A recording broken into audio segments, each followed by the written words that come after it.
Welcome to Fandom Shmandom, the fandom podcast that covers everything you love and more. I'm Sierra Obermark. And I am Sam Williams. And today, we have, once again, our expert of all things science. He literally works in making space tugboats. A big welcome to Garrett Fielding. Welcome, sir. Thank you. Great to be back. Excellent. Well, the purpose for today's episode, as with all of our lore galore episodes, is to do a deep dive into one of our prequel characters. In this case, we will be discussing Obi-Wan Kenobi. So, Garrett, please start us off with, what's your favorite Obi-Wan Kenobi moment from his illustrious prequel career? Only the prequel career? Correct. Oh, that's a much harder question. This might be a little bit of a controversial take, because I think that the fan consensus is Obi-Wan versus Anakin in episode 3. I, however, think that my favorite moment is Obi-Wan and Qui-Gon versus Darth Maul. For sure, mine as well. That's literally mine. The fact that Ewan McGregor and, what was Maul's actor's name? Not Rand Paul. Certainly not. Ray Park. It's really close to that. Thank you. I was close. You got R and P correct? I got R and P correct. That's who I am, Mr. Approximate Knowledge. R-A-N-P-A. Even closer. But the fact that they had to slow the camera down because those two knew the choreography so well that they were going too fast, and George Lucas was like, "This looks unrealistic. Shoot it so that it looks slower." It's a great fight. I would also go even further and go so far as to say that I think it is one of the best sword fights in cinema, let alone Star Wars. I agree with that too. I'd put it right up there with Princess Bride. It's fantastic. I was just going to say Princess Bride. Yeah, absolutely. It's fantastic. Mm-hmm. Now I just want to rank sword fights for Here on Ever, because I feel like that is something that all three of us could absolutely do. No time, and it'll Sam. be down in it. No time. Patreon content. Patreon content. Yeah, go to our new Patreon to figure that out. Sierra, what's your favorite Obi-Wan moment of the prequels? Gosh, there are a number of moments that just really, I feel like really speak to me as who Obi-Wan is, and I feel like while I am inclined to just jump on the bandwagon and agree with you guys, I want to be a little bit different, and so I want to say any moment where he has sass. Oh, because I feel Obi-Wan. like okay, sure. Sassy Obi-Wan really showcases just the personality behind the Jedi. Because yes, he is an amazing Jedi. He's a great sword fighter. We'll get into all of his pros and cons later. But in general, I find that when he's being the best is when you can actually see the person underneath the follower of rules. So whether that's him chastising Anakin for driving too fast, or it's him sassing Ventress or Grievous when they're fighting, or so even uncivilized. You don't want to sell me death sticks. You want to go home and rethink your life. I want to go home and rethink my life. My favorite sassy Obi-Wan is in the arena on Geonosis when Anakin says, No. "And so we decided to come and rescue you," and his response is, "Good job." Yes. I was going to say also in the arena on Geonosis, but later when she's on top of things. What are we going to do about Padme? She looks like she's on top of things. She's on top of things. Literally on top of the pillar. Yeah, that's some real, like, good, quippy George Lucas writing right there. She's on top of things. Plus, just Ewan McGregor's delivery really seals it. I will add, past what I've already said in terms of Maul and Obi's fights, I do really, really like when, like, sort of Obi-Wan's aura when he's with Cody and he's riding the lizard and they're up there and he, like, gets on the lizard and goes, and he's just sort of, like, flicking his hair back, and it looks like he's in high school doing high school sports. He just like has this aura of like, yep, I got it, don't worry, I can do everything, and I'm not in any danger, and the war isn't scary at all. And it's just like this wildly flamboyant warrior that he is, and it's like he's caught Anakin, basically. Like, Anakin has become a disease. At that moment, right before he gets blasted off from Order 66, I'm like, man, Obi-Wan is at the peak of his, I see. And now I see. And now he's going to the desert. Well, he'll age like 80 years to turn into Alec Guinness. Yep. Go into a small chrysalis and emerge as Alec Guinness. If only we could all do the same. Yeah, the fact that Alec Guinness made $95 million total off of Star Wars, I would totally 100% become Alec Guinness for that. And he gets an Oscar, please. So, today's episode, if you didn't figure it out already, we will be fluorescently fighting about Obi-Wan Kenobi. The prequel meeple, aka just prequel Obi. Only prequel Obi. Oh. Because we're only doing prequels for this season. Oh. We will bring you back for 2 other seasons during the life of this podcast. Oh. We'll do sequels, probably not just sequels. really wanted to talk about Alec Guinness.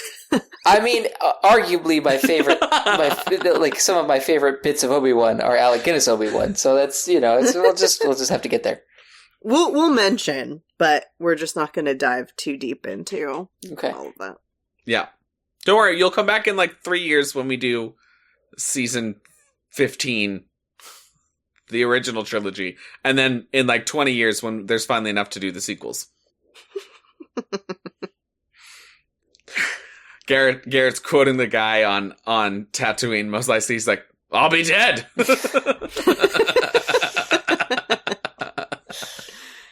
Well, folks, we officially have a Patreon. There will be a lot more added on there in the coming year, but for now, if you'd like to listen to our show ad-free because you didn't like that ad that you just had to listen to, you can. / you can listen before anybody else. Both of those things are available, and you can pay the low, low price of 500 pennies a month and support this little show. Without further ado, we will, as Roger Smith says, dive on in. The when category of Obi-Wan. Take it away, Sierra. When are viewers introduced to Obi-Wan? And how do our lovely Schmisteners know him? Well, from an real-life timeline perspective, we are introduced to Obi-Wan in A New Hope. In the very first installment of the Star Wars saga, we are introduced to Obi-Wan as old Ben Kenobi.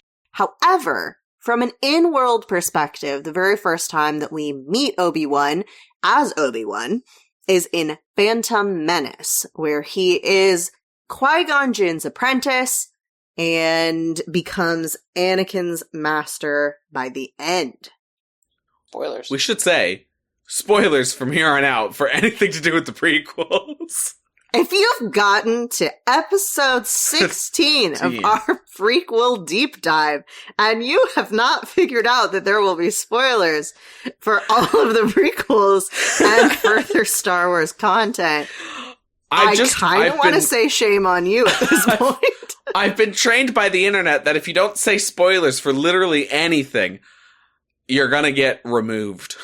Spoilers for movies that have been out for over 20 years now. Stop. It's going to be 30 years in 3 years, and I hate it. No.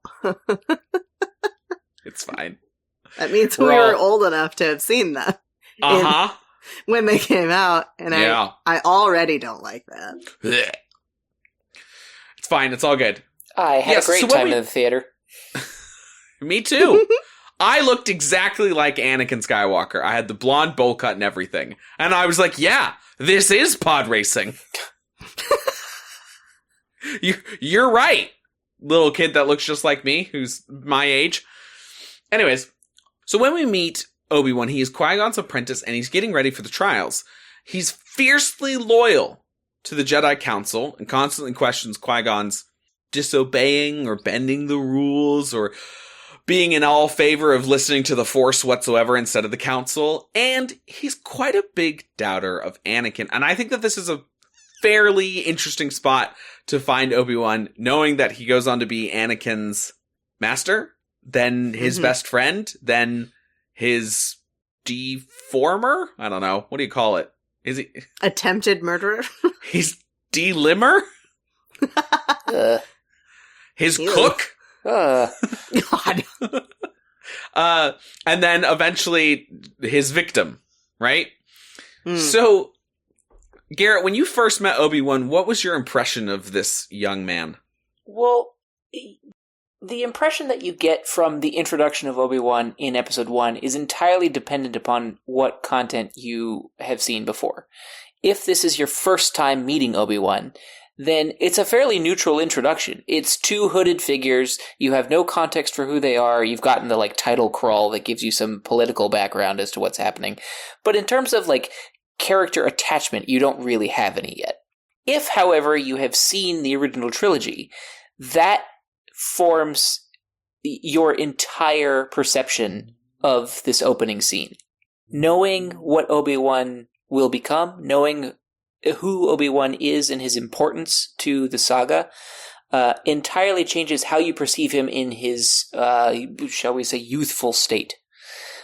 So if you have seen the original trilogy, getting this introduction to Obi-Wan is hugely important because you come into it with a bunch of preconceptions about what Obi-Wan should or shouldn't be. And we talked about this a little bit in our Qui-Gon episode because your perception of Obi-Wan informs your perception of Qui-Gon. If you know Certainly. who Obi-Wan is, then that means that you have an instantaneous level of respect for Qui-Gon because you know what Qui-Gon forms Obi-Wan to be. So in this introduction, when you first meet Obi-Wan, if you've met him before, this is exciting, right? This is a peek behind the curtain into the backstory. This is uncharted territory, and it doing this in sort of a flashback order, or getting to see the original first and then the prequel is fun because everyone loves a good origin story. Whereas if you watch it in the other order, you only get progression. You don't get that origin story point of view. Mm-hmm. Talking about my generation. It's the Who category. Who is Obi-Wan? What defines him? What makes him tick, Satine? And what's likable and or dislikable about him? Sierra? Well, starting with the basics of who, he's the midpoint in the master and apprentice lineage between Qui-Gon and Anakin. So, as we learn, before Qui-Gon's death, he's meant to be Anakin's master, and Obi-Wan is supposed to go off and do the trials and become his own Jedi with no ties to Anakin whatsoever, and he can just continue on his merry way. However, because of the death of Qui-Gon, and Obi-Wan's therefore promise to Qui-Gon to train Anakin, he is now locked in by obligation to train Anakin up.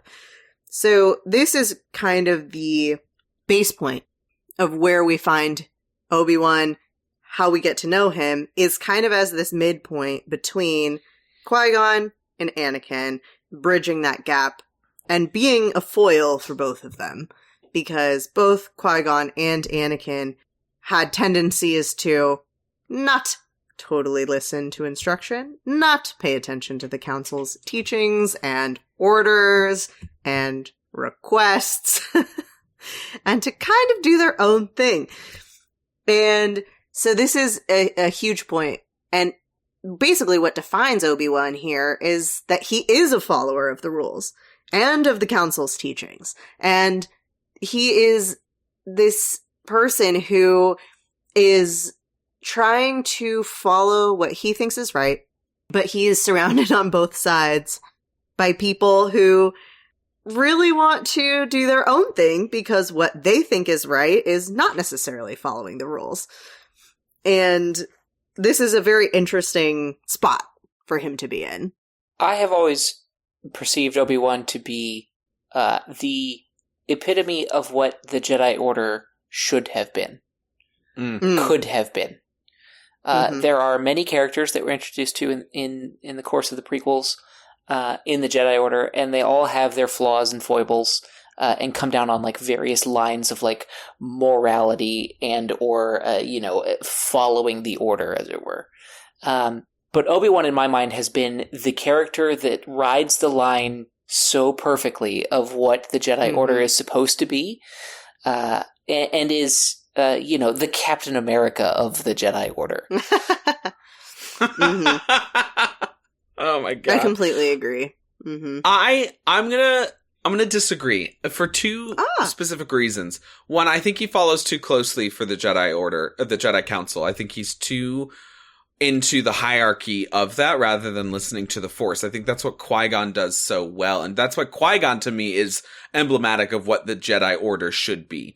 People who, yes, listen, yes, go and do the right thing, follow the code, but can also move, through the Jedi Order and the code and all of that to listen to the Force. I think Obi-Wan sometimes is especially in the war, right? He joins the war when the Jedi clearly should not be involved. He becomes infatuated a bit with the winning and the victory and loses sight of the bloodlust. And so for those small details, I think he's as close as anybody that we get once Qui-Gon goes. I think he's a really exemplary human being, but I think he's just outside the "this is what it should be" line for me. I would agree with that. I think you're right, and we did talk about this in the Qui-Gon episode. Yeah. I would yield to Qui-Gon, but that's it. Mm-hmm. That's it. That is it. Absolutely. Yeah. Not Yoda, not Mace. We talked a lot about how in our Clone Wars episodes how the problem with the Jedi Order is kind of Yoda, and his inability to sniff out where the evil is. His learning about Order 66 on Dagobah and being like, hey, when questioned by Mace and Obi, did anything interesting happen? Him being like, no, we're good. And just being like kind of obtuse in that way. Mm-hmm. So I would yield to Qui-Gon in this particular case. But if Qui-Gon wasn't the option, the next best option would be, I think, Tanaka on Naboo. For those of you who are on the audio medium, which is the only medium that we're producing at the moment, Garrett's face was one of imploding into a squint of glariness. Yeah, no, it'd Perhaps be Obi-Wan, some clearly. Consternation. Some consternation. I think another part of Obi-Wan's character, which really makes him part of this exemplary Jedi situation that we've been discussing, is his careful towing of the line between love and attachment. So this is something that most of the Jedi struggle with in one way or the other. Obviously, with Anakin, he forms these attachments and he lets them rule over everything else. Then you have Jedi who are so afraid of attachment that they are basically an island and do not connect with anyone around them. So Obi-Wan has this really great way of connecting to people without it overruling the rest of his senses. I'm thinking specifically in 3 instances with Anakin, because they clearly really care about each other, love each other as brothers, as friends, and let that attachment form to an extent where they're willing to go to great lengths for each other. However, Obi has his limit. He has his limit of how far he's willing to go to help Anakin, to do something for him, to try to help him see the light, etc. Another example would be Satine, who we see in Clone Wars. And while off page and off screen, there's hints that perhaps he let his attachment get a little too far. While in the show itself, there's nothing that really shows that he strayed too far from being a Jedi. And even if he did, he brought himself back and then continues in a way that while he may go out of his way to go and help her and save her and come to her rescue and is therefore used in that way on a number of occasions, he still doesn't let it compromise himself as a Jedi and following what he believes is right as a Jedi. Yeah. There is a lot of internal conflict there with the Satine situation, though. Yeah. Like, it's certainly not what I would call an easy situation. No, certainly not. But you're right, it is very humanizing. Mm-hmm. And I think that that's, again, what makes him so interesting and such a great character, is that he is still very human. And I think that this is lastly also referenced in his attachment to Qui-Gon. He lost Qui-Gon, a person who he truly respected, really had, again, that great relationship with. We don't see quite as much as we see with Anakin, and we don't know 100%. Were they very much, a master and an apprentice? Were they feeling closer to like a father-son, brother relationship? That is a little bit murky.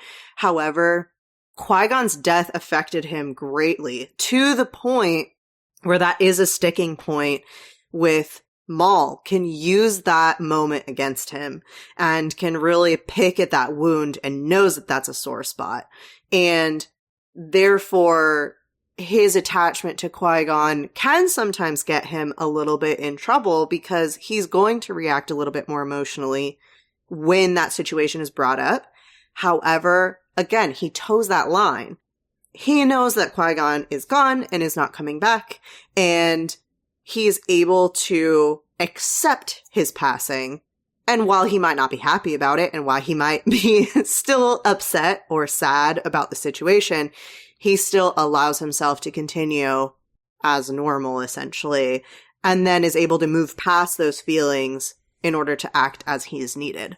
I think the biggest moment where we see this attachment with both Qui-Gon and Anakin together is Obi-Wan, throughout all of Phantom Menace, for like the 19 minutes he's in that movie, is counsel, counsel, counsel, counsel, counsel, not to quote Louise Belcher, but counsel, counsel, counsel, counsel, counsel, and then as soon as Qui-Gon is on his last moments, he listens to Qui-Gon and will do what Qui-Gon wants. Even though he's not 100% convinced that the boy is the chosen one, he wants to listen to his dying master. He goes against what the Jedi Council wants, and then the Jedi Council kind of is like, well, if you're gonna train him anyways, we might as well make it look council approved, so go ahead.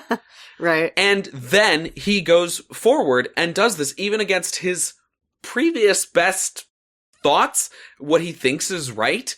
And so he does kind of fall fully into this attachment mode. But this also has me feeling, Sierra, and this is the first time I've had this thought, so maybe this is a bit of a workshop, but you're right, Obi-Wan is one of the best at towing the lines of attachment. Qui-Gon's a great example of this as well. And obviously Anakin is not.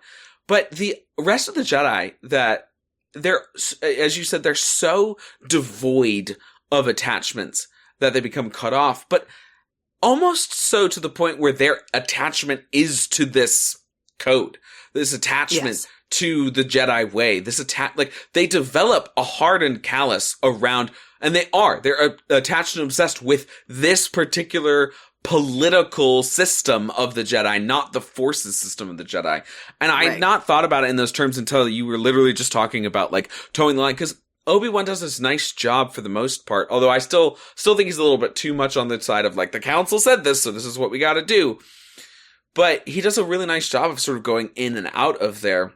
And I just, as you've said a couple times, Sierra, I really wish him and Anakin could have just sat down and talked about attachment and like, hey, by the way, I'm married to Padme. Hey, you know what? Satine and I probably have a kid that she hasn't told me about. Yeah, if only that conversation had happened and we don't just get, I hope you told Padme I said hello. Yeah. Ben Kenobi, what did you do with my limbs? Yeah, I ate them. What? Just have them in the fridge. They got roasted. It smelled good. I was hungry. Going back to the point about Obi-Wan taking Anakin as his apprentice, I think this is a moment of real connection, and Sierra, you identified this as the moment where he and Qui-Gon, where it's a moment of his commitment to Qui-Gon. I think one of Obi-Wan's strengths is his connection with other people.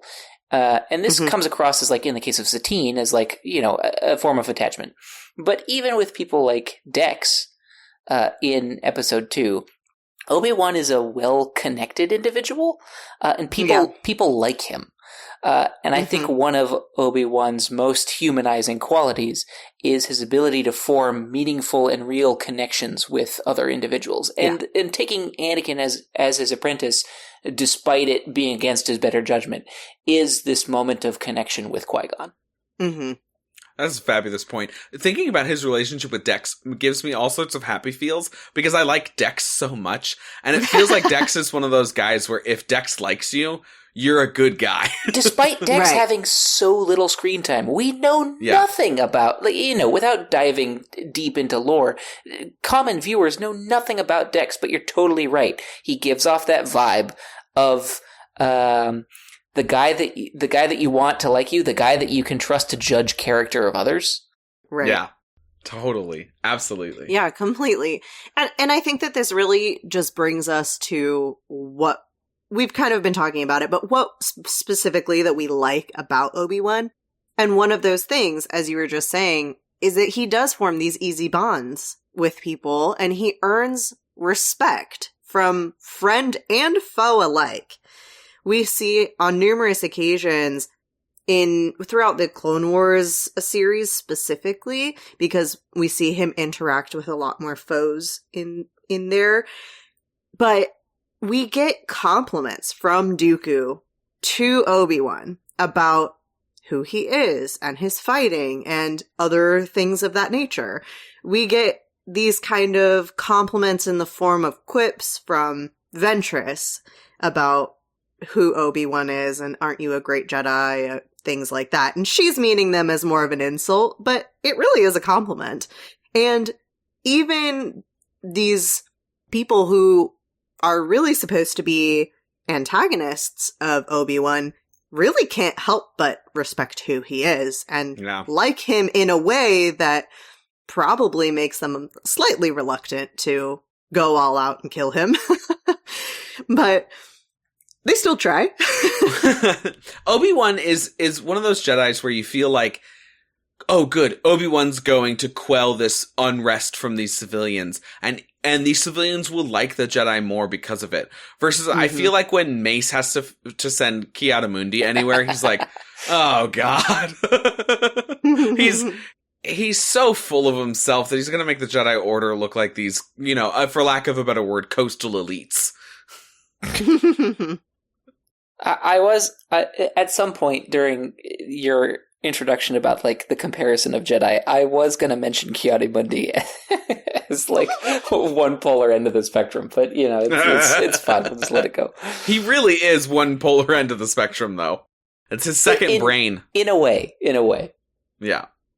I think one of the cool things about Obi, and I touched on this a little bit, is he's really competent in all areas of being a Jedi. He's good with teaching kids. He's good with communicating with fellow Jedi, with civilians, with the generals, with political strategy, with foresight. I think that's one of the big things that I really like is his ability to constantly tell Anakin, hold on, Mr. Macho, go in there, bust it all up and explode it.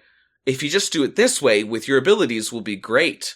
And he's not particularly that jealous. There's that very famous Clone Wars scenes where he's hiding behind with his units and on this bridge as they're supposed to take it down, and Anakin just shows up, and Anakin's just standing tall as all this laser fire comes across him, and Obi-Wan's like, Anakin says to Obi, what are you doing? And he's like, taking cover, now get down.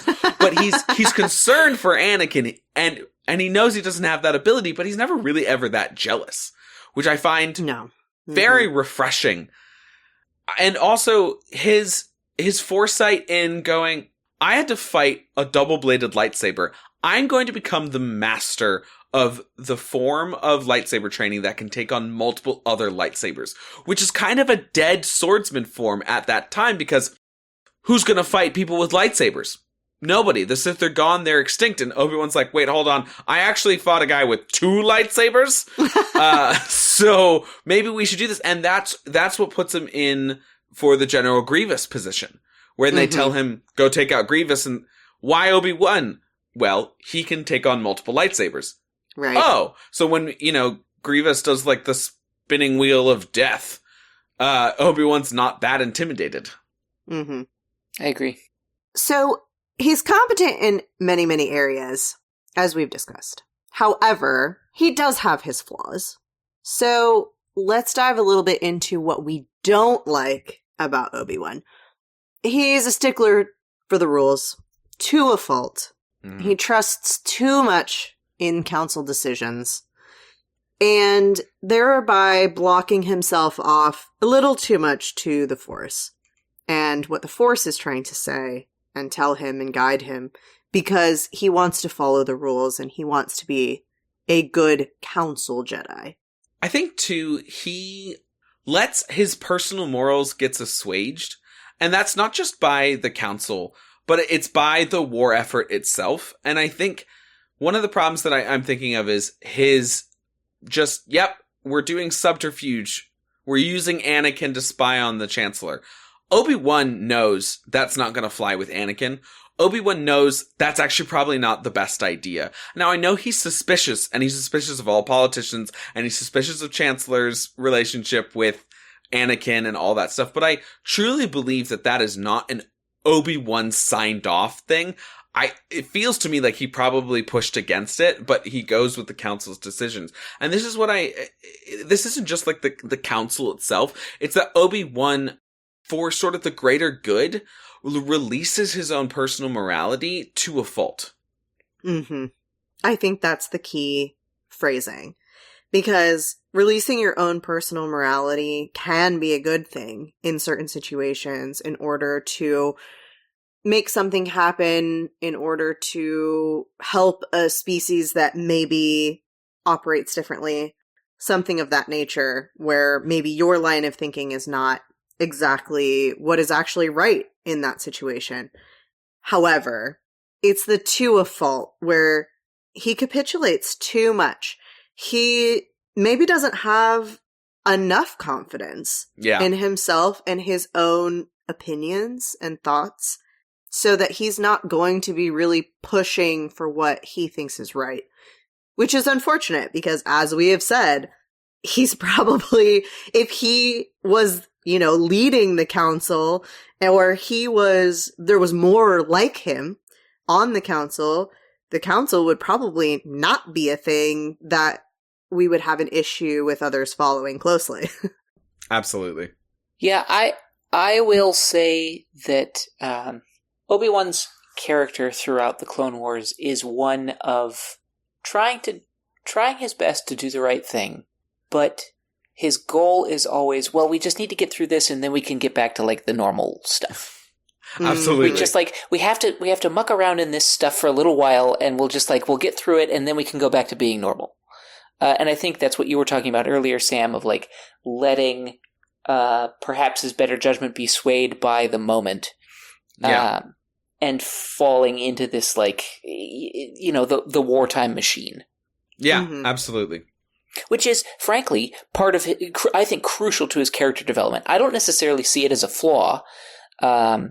You could call it a character flaw, but in terms of his development arc, this is what sets him up to be the master that teaches Luke, right? Yeah. This is what puts him in a position to, I guess the best way you could say it is like learn from his mistakes, and not just his mistakes, but the Order's mistakes. Yeah. In order to set up a new Jedi Order, right? Especially in the Legends perspective, Luke goes on to set up the new Jedi Order, which he also does in canon as well. But Obi-Wan gets sucked into the war machine, gets burned by it, and comes out the other side sort of bitter about the whole thing. Yeah, certainly. A little bit. But that is what puts him in a position to teach Luke effectively enough to restart the Order in a better position. I'll I've said this before on earlier pods, and I'm sure I'll say it again. I continue to be convinced by the prequels that Last Jedi Luke's statement is correct, where he says, it's time for the Jedi to end. And I said this on the Clone Wars podcast, where it's time for the Jedi in the way that they were constituted by the time Palpatine took over to end. That's very true. And I think Obi-Wan is vastly aware of that by the time his arc is over in Revenge of the Sith. Return of the Jedi? Definitely. No. In Revenge of the Sith. Oh, you think? Oh, I see. So you're saying Obi-Wan is aware of that by the time 66 happens? Yeah. Or maybe as a result of 66. Yeah. Sure. I think when 66 occurs, afterwards, when he's dropped off Luke and he's sitting in a cave by himself trying to contact Qui-Gon for the first time, he's like, man, there was a lot of room for opportunity with the Jedi Order in the last 4 years, 14 years, whatever you want to say. Doing the post-mortem on Tatooine of the Jedi Order. Not check this box, that was bad. Oh man, that was bad too. How did I not see this coming? Maybe Palpatine's right. So let's move into our what category, as in what extra material exists about Obi-Wan outside of the prequel trilogy, outside of the original trilogy, and what does any of that material do to shape our understanding of who Obi-Wan is? I think the biggest opportunity here, I assume we're not counting the Clone Wars animated TV show in that list. It's a bit. We're going to get there. It's fourth. So that is outside of the primary saga. That is probably the largest piece of informative content. That is hugely formative to Obi-Wan's character development. Yes. If you want to lump that in with the primary films and say, like, it's popular enough that most people know about it, you could go a step further and go into old expanded universe literature. Although, old EU literature, especially after the prequel trilogy started, is not hugely different in terms of character for Obi-Wan. Individual adventures change. There's details of relationships are different. But Obi-Wan as a character is remarkably similar in the old expanded universe Clone Wars content as he is in canon Clone Wars content. It's not like you get a vastly different understanding of Obi-Wan. The polar opposite of that would be Luke. Luke's expanded universe character is hugely different than his canon character. I would say that doesn't really exist for Obi-Wan. At least not nearly to the same degree. What, from your expanded universe days, what are the main things that stood out to you about Obi-Wan's character? There's sort of two takes on that. One is post original trilogy. So Obi-Wan still as a Force ghost, still as a mentor to Luke. He does appear to Luke in several books. Still plays the mentor role. That is not a huge divergence from his character. He is still very much the maybe what I say is what I mean, maybe it isn't. You're gonna have to find out a little bit. The Merlin effect, essentially. A little bit. Little bit. So that is still there.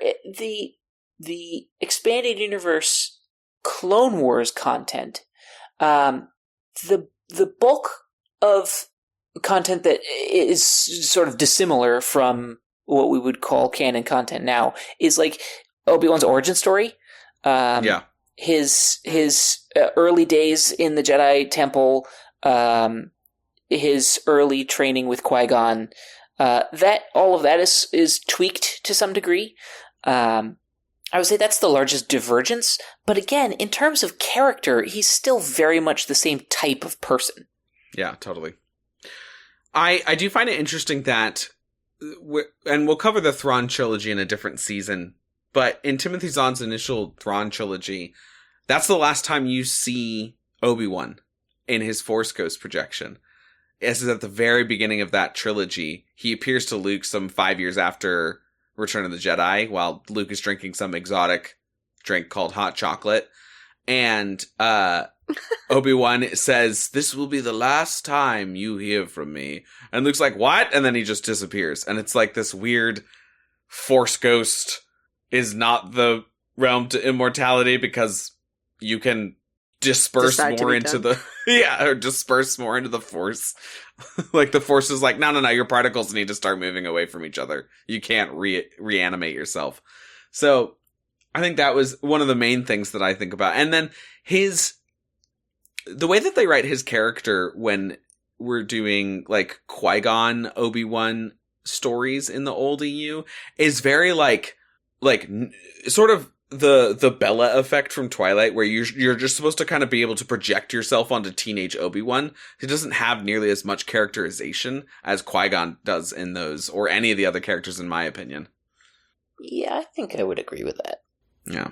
So then there's Master and Apprentice, which we talked a lot about in the Qui-Gon episode, so you guys can go back and listen to that. But we cannot, Sierra and I cannot recommend that book more than... No. So amazing. And this is canon content. This is canon content. Mm-hmm. So Garrett, I know you're anti-canon content, but please, you should read this book. I think you'd really like it. Yeah, it's very good in terms of understanding the relationship between Qui-Gon and Obi-Wan, which informs how Obi-Wan comes to be who he is by the time we meet him in Phantom Menace. Because this explains why an apprentice of a master who goes against the council is so avidly for the council and their decisions. Which is, I guess we'll get a little spoilery here, but Obi-Wan was a very rebellious kid and always wanted to do the opposite of what he was told. So how does the council and the upper echelon of the Jedi decide to deal with that and to correct that behavior? Well, they put him with a rebellious master.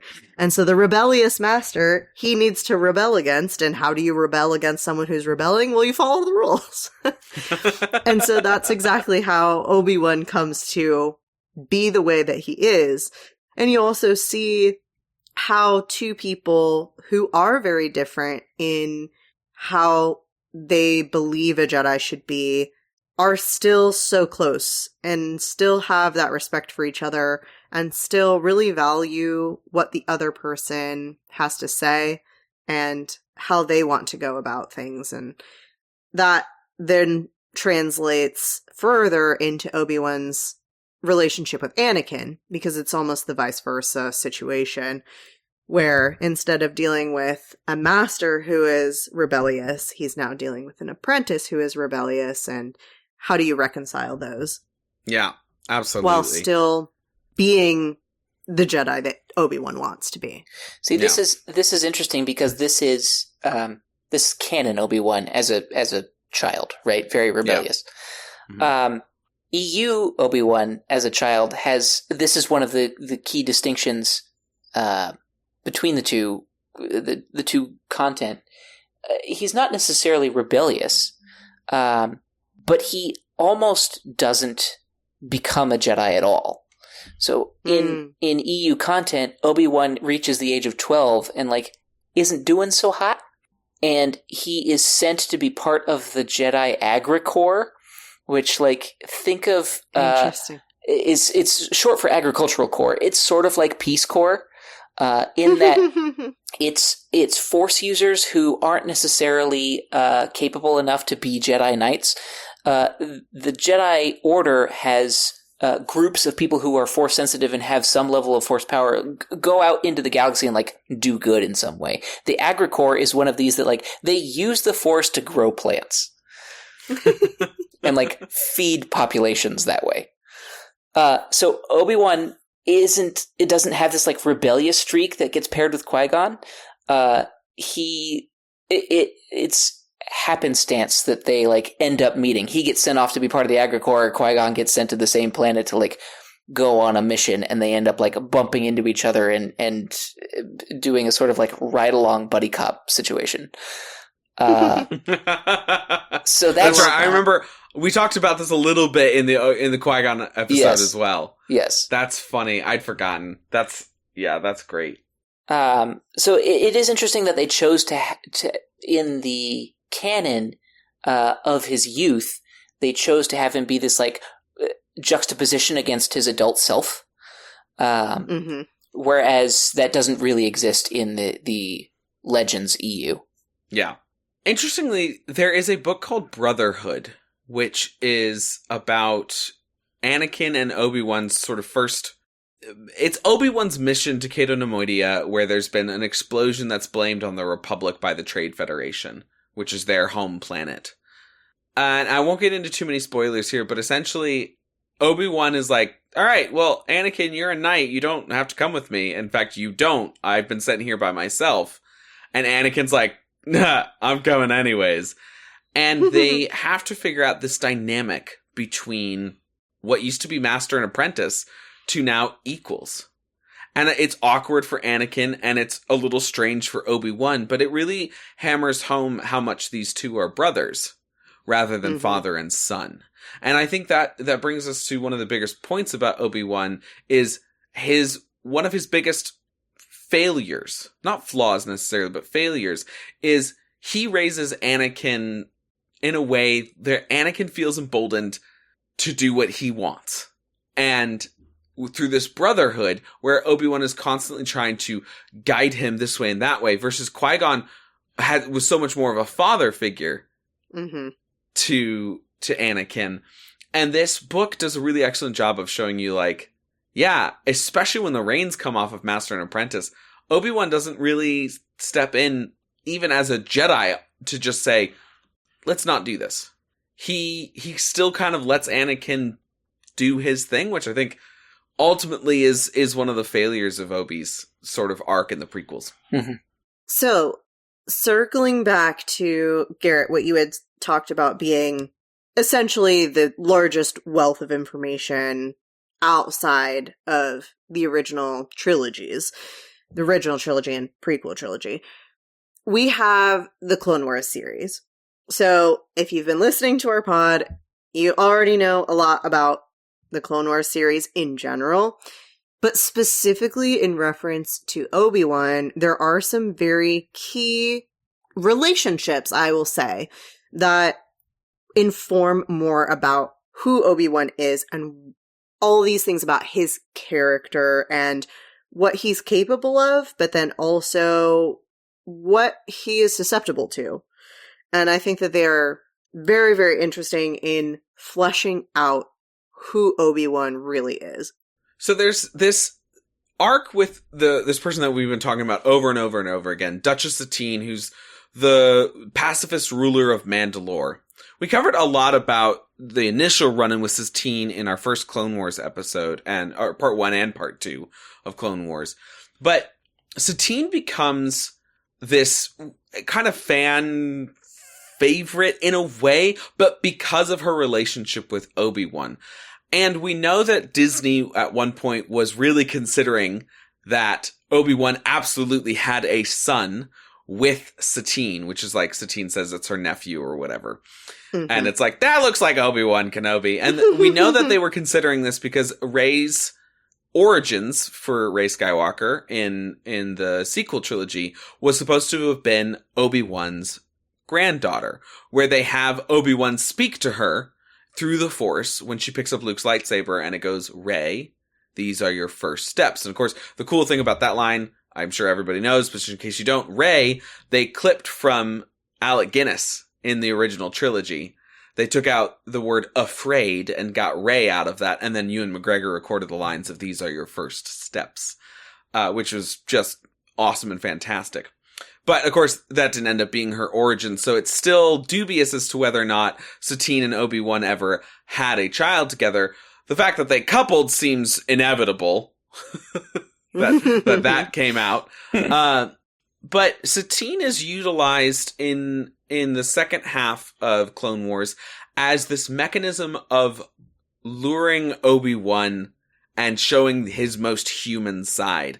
And so she becomes very involved with Obi-Wan's, I guess it's really Obi-Wan is Maul's arch nemesis. I think Maul is Obi-Wan's greatest annoyance, but not necessarily his arch nemesis. And that drives Maul up the wall. Yes. What do you mean I'm not your arch nemesis? It's kind of like Megamind. Yeah, absolutely. So, Maul and Satine become these huge storylines for Obi-Wan, where Maul, essentially, his whole deal is Kenobi! And getting revenge on Kenobi all the time, where he's, like, going around and essentially, it feels like he's, like, setting traps and, like, trying to lure him in with a fishing rod and all of these very cartoon like, you say things. that as though he's, like, an annoyance to the rest of the galaxy, including Obi-Wan. He's an annoyance to Obi-Wan. He's a scourge to the rest of the galaxy. He's, like, setting these traps he's setting these traps for Obi-Wan, but he's ruining everyone else's day while doing it.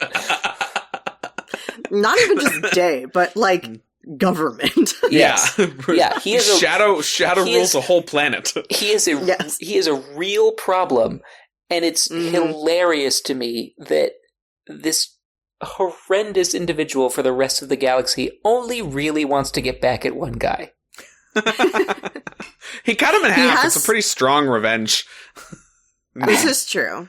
He has so much potential, though. Yeah.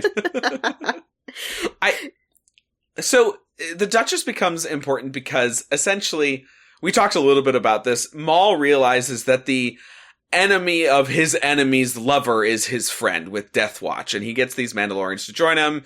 They take out the government. Maul starts shadow ruling from there. He lures Obi-Wan to Mandalore, but it's here, Obi-Wan's specific line is this one of like, I am actually here more to save the Duchess than I am to save Mandalore. And I think it's the only time that I can remember that Obi-Wan is kind of completely in his feels and kind of throwing the Jedi Order aside for a moment. Well, that was the line that he has, and I forget the exact circumstances under which he says this, but the line he says to Satine is, had you said the word or something of that nature, had you said the word, I would have left the Jedi Order. Yeah. I think it's something along the lines of, if at one point, had you had asked, I would have left. That's it. Yeah. Yeah. Which is quite a line, but it seems almost true again in this later part with the Duchess and Mandalore and all of that. Mm-hmm. And I think it's interesting that Obi-Wan, who has all these great strategic thoughts and has foresight and slows things down, he kind of falls hook and sinker for Maul's lure.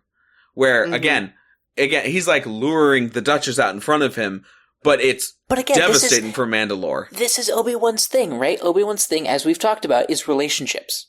Yeah. He has relationships with people. And so it is very in keeping with his character, even though it's a trap. We all know it's a trap. It's very in keeping. He knows it is. Of course he knows it is. It's very in keeping with his character to go anyway. Yeah, very much so. Very much so. The opposite of Padme, who never sees the trap coming. Oh my gosh. Padme. I will also say, beyond the Obi-Wan's complete infatuation, love, respect, and hook and sinkerness for the Duchess, we do have this awesome solo Obi-Wan arc that shows off his wildly, ludicrously good leadership skills. So there is this bounty hunter box, as like fatal escape room in Clone Wars, where Obi-Wan gets stuck inside with all the famous bounty hunters, including Cad Bane, which I'm always down for a Cad Bane episode, so just to hear his voice alone. Who is that? That one's Cad Bane. How do you know? He's the only one who would wear that hat. So Obi-Wan goes through this little mini arc where he and these bounty hunters are essentially, they're trying to like, one must die every round, and Obi-Wan's like, no, actually we can save everybody if we all work together and defeat this box and kill the guy who did this. And all of these bounty hunters who were very much like, I'm a lone wolf. Like, all of them are the lone wolf trope. Every single one of them. Oh, yeah. Obi-Wan manages to wrangle, as if they were cattle, get them to work together, and defeat this box. Both the AI programming and the guy in charge of it, to the point where then that guy is then murdered gruesomely by the bounty hunters. And I think this says a ton about what Obi-Wan's potential is, both if he had been in charge of the council, but also in any other aspect of his life. You talk about a good guy. This guy, if you're able to do that with bounty hunters, you are an excellent dude. I mean, this is on display during much of the Clone Wars. He is an excellent leader. The clones under his command respect and admire him. Again, forming relationships, that's what he does. Yeah. Yeah, I mean, I love this arc so much. I think that a main quality of this is that not only is he becoming a leader, not only is he rallying all of these lone wolf types together, but he's also doing it in disguise and does not blow his cover. Yeah. Which is absolutely wild. And meanwhile, Anakin is going insane thinking that he's dead. And we have this kind of side story while Obi-Wan is achieving all of these very impressive things and impressing Dooku yet again. Yeah. Where Anakin is out to kill Obi-Wan because he thinks that Obi-Wan is Obi-Wan's killer. And it's really amazing how he's able to achieve what he does within the confines of the box, within close quarters to people who know him as Obi-Wan, and under the careful eye of Dooku. This is when he's like transfigured, right? They've morphed his face to look like an actual other bounty hunter. They set it up so that this bounty hunter snipes and kills Obi-Wan in front of Anakin. To sell the fact that Anakin is like actually grieving. And again, another moment where Obi-Wan's morals are assuaged for the moment, right? Right. Obi-Wan's he knows they shouldn't do this. Okay, I guess. I mean, this is like, Anakin is so pissed off at everybody at the end of this because he's like, how many lies has the council told me? It's actually quite a bit, man. But fair number. All of them. This one's really egregious, certainly. And so Anakin, it's a brilliant little bit of writing because you get all of this great stuff about like, this is General Kenobi. This is who Leia is asking for in A New Hope. And also this is Darth Vader. This is if you thought Anakin going absolutely berserk about the potential of Padme's death was sort of out of character, well, here you go. Yeah. What happens when Obi-Wan dies? Perfect sense. Yeah. And I love that. Yeah. But this is an Obi-Wan discussion. It's all really a Skywalker discussion, isn't it? But I find this arc, while it seems slightly out of place, it is very vital, both to Obi-Wan and Anakin's backstories, character arcs, understanding of who they are and what they're capable of. It's almost like the moment of divergence between the two. Absolutely. That's a great point. The moment of divergence between the two. Absolutely. Moving on to the how category. How does this extra material change our perspective of the character? And how does it inform the way we consume the material we know him from now? I would say that all of this extra content, whether it's whether it's Legends EU or whether it's canon, only serves to accentuate the core character of Obi-Wan in the films. There isn't a great change. It's not as though we see a different side of the character or it dramatically shifts our perception of Obi-Wan. This is an example of all of the extra content only serves to like bolster the core that is shown in the films. I'm in 100% agreement. No notes. Yep. Agreed. Yeah. It's only a benefit. Yeah. And there's no retconning going on about who he is. Yeah. Which is amazing. Yeah. There are some characters that are very boring in the films that become cool in expanded content. There are some characters... All the clones? Yeah. There are some characters that are cool in the films that have really boring expanded content. Obi-Wan is just like the same throughout. You always get Obi-Wan in all of the content. Absolutely. Which leads us to the where category. Where does Obi-Wan fit in this fandom of Star Wars? And where does he rank in importance? Where does he fit in? He's a beloved character. Clearly, because they didn't change him very much throughout all of the extended content, which means that he's a great character.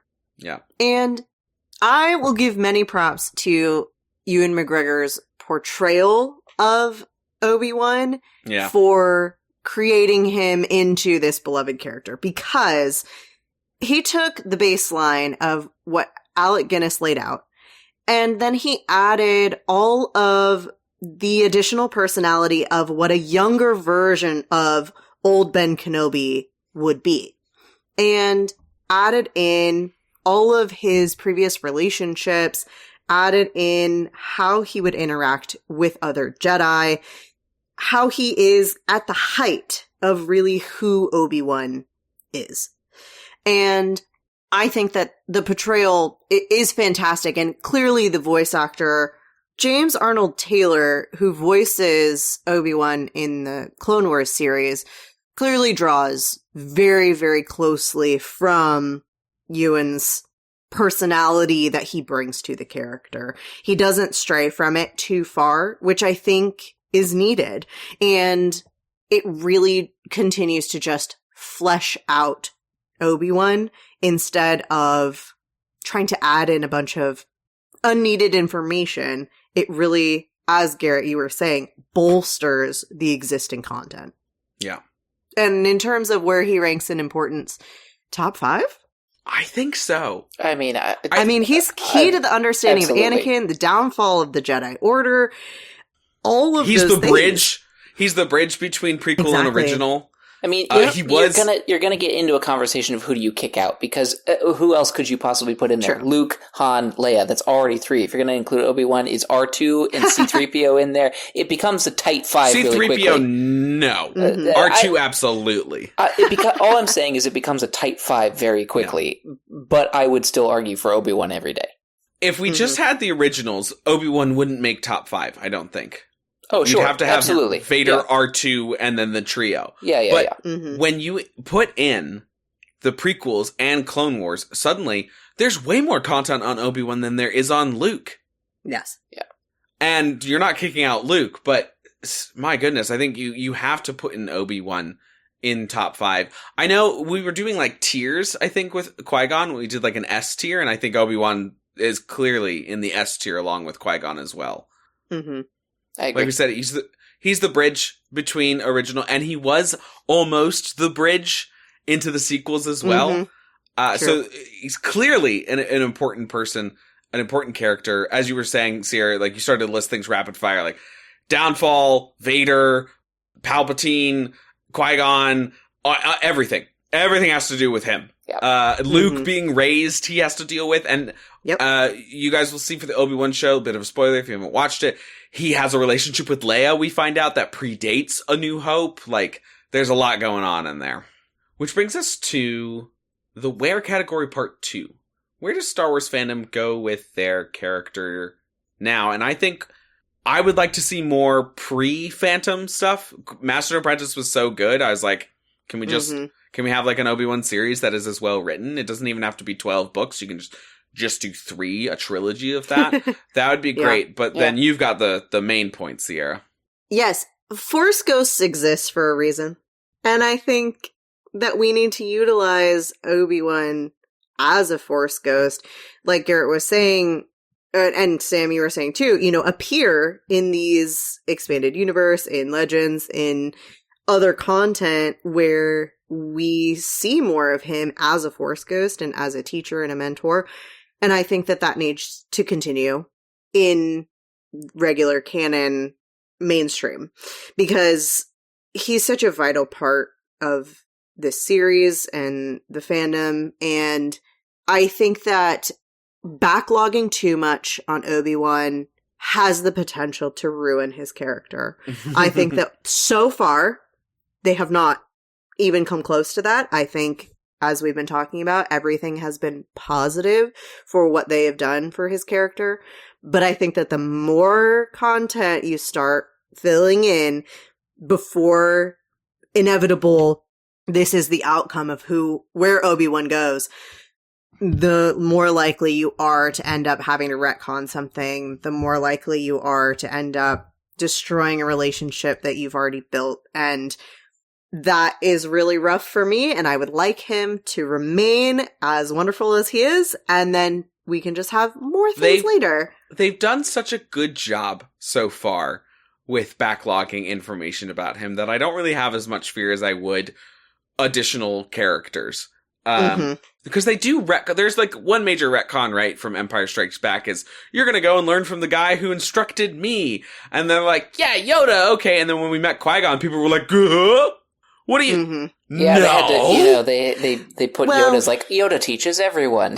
Yoda teaches all the little children, and that's a retcon in spirit, if not in absolutely.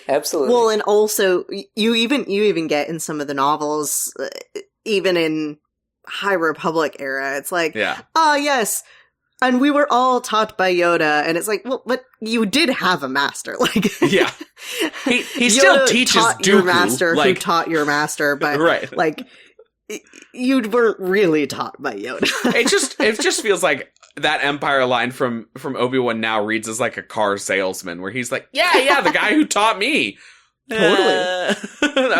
You should go to this guy. He's the only one available. Yeah. He's a 2006 Toyota Corolla, and it's on its last legs. It's the only option you got. Toyota Corolla. Yeah, exactly. That's why I did that. Also, the Obi-Wan show. And I, for the love of God, hope that we get an Obi-Wan show too. Just for the same reason that I hope we get a Mace Windu show, because George Lucas did say Mace Windu's alive. It's mainly because I don't want the talents of Ewan McGregor and Samuel L. Jackson to go to waste. They are... While we have them, let us use them. I feel the same way as Ian McKellen for Gandalf. I'm like, come on! Let's get as much content out of this man as possible. Oh, God. So, and the main thing that I want, too, is for anyone that's seen Ewan McGregor's motorcycle show documentary, I want that, but speeder bikes and Obi-Wan with just like a random guy friend that he has that's played by the actual guy in those shows. That would be funny. Wouldn't that be great? That's a bit of a deep cut, admittedly. Yeah, but would you not watch it? I would. Yes, 100%. Just a whole like 7-episode series of him like, you know what? Uncle Owen and Aunt Beru are taking their only vacation that they're ever going to take with Luke. They're going to this other planet. I gotta follow them. And then he picks up the actual man who's the other character in Ewan McGregor's motorcycle documentary is also an actor. And so he could just play the guy that they meet. And they both happen to know Dex, and that's how they get with each other. And then they just speeder cycle around. It would be amazing. You heard it here first, kids. Yeah, it's copyrighted now. TM. That's fine. Today's public service announcement is brought to you by the Lightsaber Glove Holster. Are you tired of losing your grip on your lightsaber? Get yourself the Lightsaber Glove Holster. Secure your grip on the weapon that is your life. Uncanny plot devices will be a thing of the past when the Lightsaber Glove Holster comes to your aid. Dozens of satisfied customers. Customer QG Jin writes, despite being a trained Jedi, I was always dropping my lightsaber when it was most dramatically effective. Thanks, Lightsaber Glove Holster. Customer QG Jin.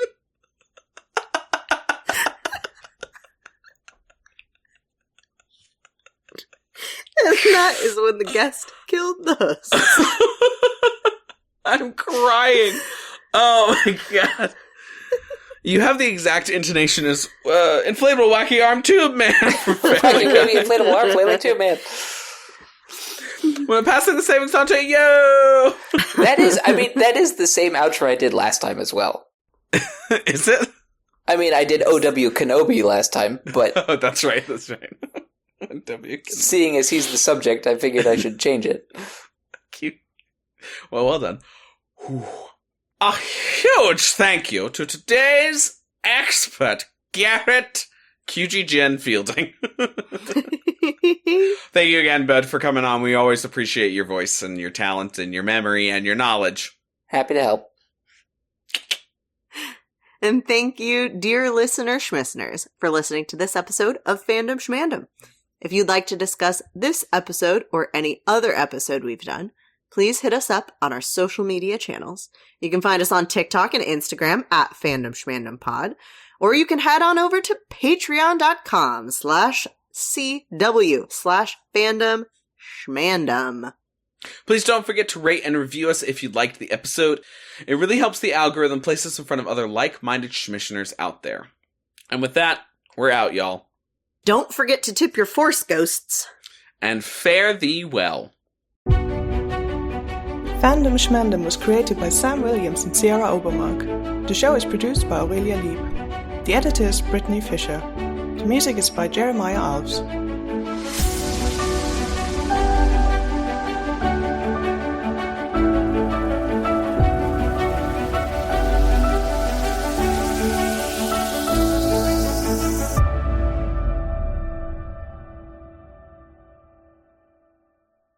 He literally works. Nope. Works is not a word. He literally works for a company. No, I can't actually say your company name. No, Hold on, cannot. let me restart that sentence. Please welcome science fiction aficionado, Garrett motherfucking Fielding. You can't say that either. I know, I can't say that either. Give a big welcome. Demonetized. Demonetized instantly. Well, no, I'm demonetized in the worst way. Mm-hmm. She's on top Plus, of things. just Ewan McGregor, really seals it. Let's all take a moment and go, Ewan McGregor, Ewan McGregor, Ewan McGregor, Ewan McGregor, Ewan McGregor. Okay, What, now are we can all say his conjuring name. No, we're practicing his name. Because that will not be the last time that one of us If goes, only. Ewan. If only we If could only. conjure him. Gosh, that would be great. What a fantastic human. Indeed. Oh my god, I lost the moment entirely. Hold on, I can do this. This happened yesterday when he a lot. does a thing. If you didn't like that ad that you just heard and you want to hear this show sans any ads of that nature. Sans Slash. ads! Sans ads! Where did that come from? I don't know.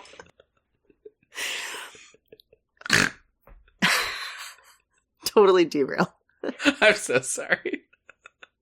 I don't even know where to restart. I'm just gonna start over. Okay, I'm so sorry. Without further ado, in fact, as we say in my world, sans ads from here on out. In the very first of the Star Wars, wow, I lost my train of Movies. thought completely. Movies Wow. are what they're called. It wasn't going to say movies though. I was Star gonna Wars say in the very epics. first Star Wars timeline. installment. I was going to say installment. Installment. Ay, ay, ay. As you say, we meet Qui-Gon in Phantom Menace. We meet Qui-Gon. Me.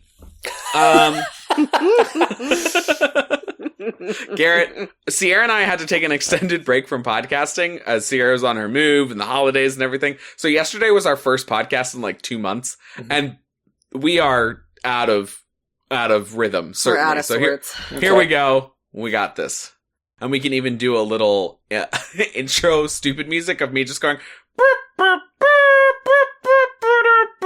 across the generations with the Fielding brothers.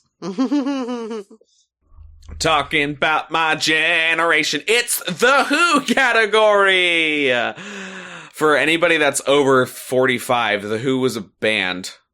Anyone over? Wait, what? For anyone that was under 45, the Who was a band, and my generation is a song from them. Hence the Who category intro music. Everyone in their early 40s and 30s just got very mad. Britt, you can just cut all that.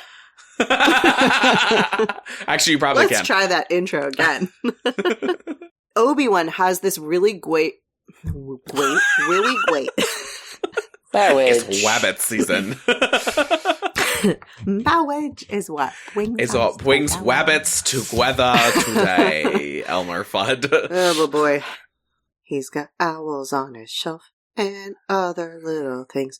And how does it inform the way we consume the and William Samuel Jackson is what I was going to call him. Samuel L. Jackson. That's the one. Apparently, You I were needed just to doing your name self-insert. backwards. You're pulling a Tarag. Did you not know that I'm a black man in my 60s? Oh dear.